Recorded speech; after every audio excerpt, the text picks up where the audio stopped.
የእርሱ ወታደራዊ ድሎች በራስ ወዳድነት ዓላማዎች ተጽዕኖ ውስጥ ገብተው ቢሆኑ ኖሮ እንደሚያደርጉት ኩራትም ሆነ ከንቱ ግብዝነት አልቀሰቀሰም።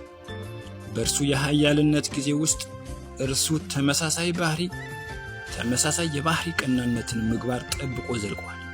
ልክ በእርሱ የመከራ ቀናት እንደነበሩት ለእርሱ ከሚገባው በላይ ክብርን መስጠት የሚያስከፋው ነበር። እስካሁን ድረስ ንጉሳዊ ግዛትን ተጽዕኖ ውስጥ ከማድረጉ ጋር ወደ ክፍል በሚገባበት ጊዜ ለእርሱ ማንኛውም ያልተለመደ ስለ ክብሩ ውዳሴ ለእርሱ በሌሎች ከታየው እርሱ ይከፋል። ዋሽንግተን ኤርቪንግ ስለ ነቢያችን ዓለይሂ ሰላቱ ወሰላም ታላቅነት